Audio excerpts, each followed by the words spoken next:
بسم اللہ الرحمن الرحیم۔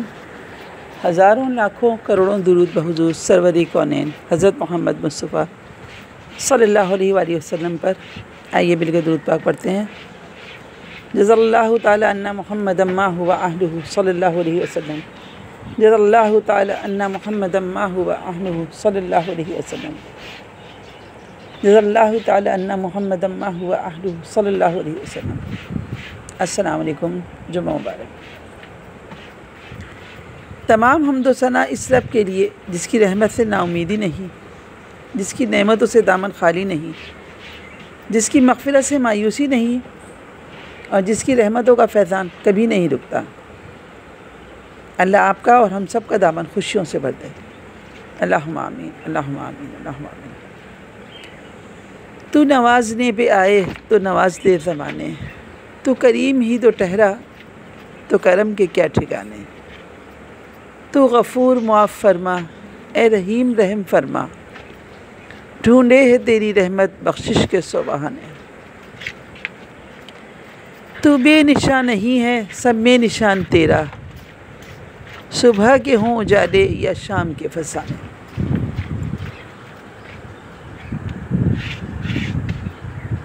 جانتے ہیں کہ اللہ تعالیٰ سے مجھے محبت کیوں ہے، یا ہم سب کو کیوں محبت ہے؟ خالی میں اپنا نام نہیں لوں گی، ہم سب کو اللہ تعالیٰ سے محبت ہے کیونکہ ہم گناہ گار ہیں اور وہ پھر بھی ہمیں دینے سے نہیں تھکتا۔ ہم تھوڑا سا رو لیں، تھوڑا سا صبر کر لیں، وہ انہیں ضائع نہیں ہونے دیتا، وہ قبول کر لیتا ہے۔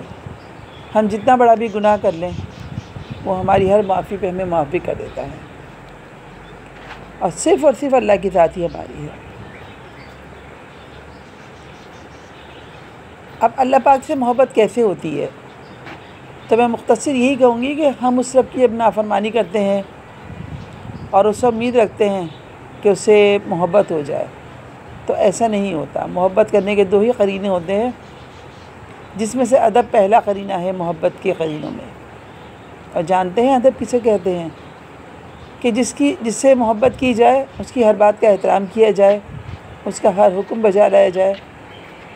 اور وفا دوسرا قرینہ ہے محبت کے قرینوں میں، جس سے محبت کی جائے، اس کے ساتھ کسی کو شریک نہ ٹھہرایا جائے، کیونکہ جہاں ادب ہوتا ہے وہاں نافرمانی جنم نہیں دیتی، اور جہاں وفا آ جائے وہاں محبوب کے سوا کسی کی طرف نہیں رہتی۔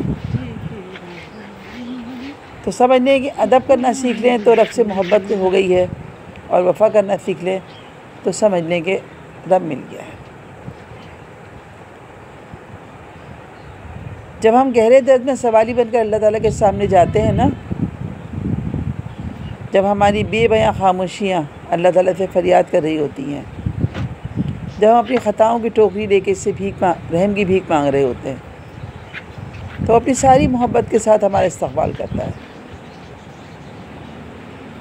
اور اپنی پرسکون سی محبت کی یاد میں لپیٹ کر دنیا کے ہر درد سے آزاد کر دیتا ہے، اپنے نور سے ہمارا بکھرا ہوا دل پر نور کر دیتا ہے۔ بس اس کی طرف آنے کی دیر ہوتی ہے،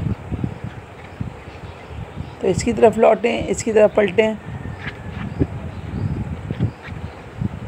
اور اللہ تعالیٰ ہماری برداشت کا امتحان ہماری طاقت سے زیادہ نہیں لیتا، وہ صرف ہمارے ایمان کا امتحان لیتا ہے، اور انہی کا لیتا ہے جن کو اپنا دوست بنانا چاہتا ہے۔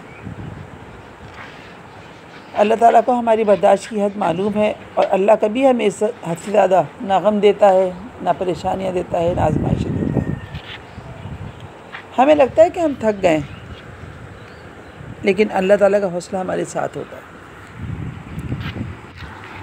رسول پاک صلی اللہ علیہ وآلہ وسلم نے فرمایا ہے کہ قیامت کے روز اللہ تعالیٰ 7 اشخاص کو اپنی رحمت کے سائے میں جگہ دے گا۔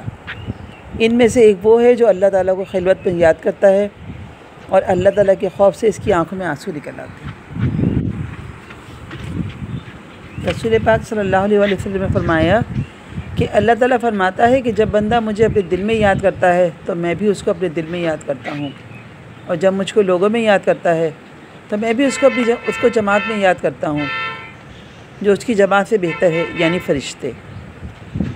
اور جب وہ مجھ سے ایک بارش قریب ہوتا ہے تو میں اس سے 1 ہاتھ قریب ہوتا ہوں، اور جب وہ مجھ سے 1 ہاتھ نزدیک ہوتا ہے تو میں اس سے 2 ہاتھ قریب ہوتا ہوں، جب وہ میری طرف معمولی رفتار سے آتا ہے تو میں اس کی طرف تیز رفتاری سے جاتا ہوں۔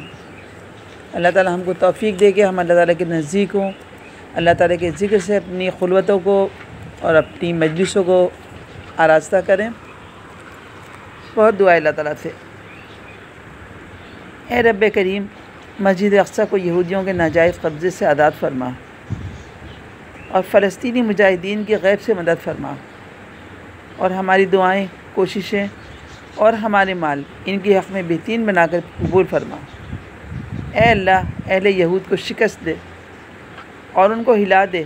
اے اللہ فرشتوں سے ان کی مدد فرما۔ اے اللہ بدر والے دن جیسی ان کی مدد فرما۔ اے اللہ ان کے دلوں میں اطمینان و سکون نازل فرما۔ اے اللہ دین کے دشمنوں کو ہلاک کر دے، ان کے گھروں کو برباد کر دے، ان کو نیست و نابود کر دے۔ اے اللہ اسلام کو فتح نصیب فرما۔ آمین ثم آمین یا رب العالمین۔ یا اللہ یا رب العزت، اے ساری کائنات کے شہنشاہ، اے ساری مخلوق کے پالنے والے، اے زندگی موت کا فیصلہ کرنے والے، اے آسمانوں اور زمین کے مالک، اے پہاڑوں اور سمندروں کے مالک، اے انسانوں اور جناتوں کے معبود، اے عرش اعظم کے مالک، اے فرشتوں کے معبود، اے عزت اور ذلت دینے کے مالک، اے بیماروں کو شفا دینے والے، اے بادشاہوں کے بادشاہ، یا مالک و مولا ہم تیرے گناہ گار بندے ہیں، تیرے خطا کار بندے ہیں، ہمارے گناہوں کو معاف فرما، ہماری خطاؤں کو معاف فرما۔ یا رب العزت ہم اپنے اگلے پچھلے صغیرہ کبیرہ سبھی گناہوں، خطاؤں اور نافرمانیوں کی معافی مانگتے ہیں۔ یا اللہ یا رب العزت ہم اپنے گناہوں سے توبہ کرتے ہیں، ہماری توبہ کو قبول فرما۔ یا مالک و مولا ہم گناہ گار ہیں، سیاہ کار ہیں، بدکار ہیں، تیرے احکام کے نافرمان ہیں، ناشکرے ہیں، لیکن میرے معبود تیرے نام لیوا بنتے ہیں، تیری توحید کی گواہی دیتے ہیں۔ تیرے سوا کوئی عبادت کے لائق نہیں ہے، تیرے سوا کوئی بندگی کے لائق نہیں ہے، تیرے سوا کوئی تعریف کے لائق نہیں ہے۔ اے میرے معبود ہمارے گناہ تیری رحمت سے بڑے نہیں ہیں، تو اپنی رحمت سے ہمارے سارے گناہ معاف کر دے۔ یا رب العزت ہمیں گمراہی کے راستے سے ہٹا کر صراط مستقیم کے راستے پہ چلنے والا بنا دے۔ اللہم آمین، اللہم آمین، اللہم آمین۔ اللہ اپنی اور اپنے محبوب کی محبت عطا کر، ہماری محبتوں کو قبول فرما۔ مالک و مولا ہم آپ سے بہت پیار کرتے ہیں، ہمیشہ ہم سب کو اپنی رحمتوں کے سائے میں رکھیے، دین و دنیا کی عافیت عطا کیجیے گا۔ آمین ثم آمین یا رب العالمین۔ جمعہ مبارک۔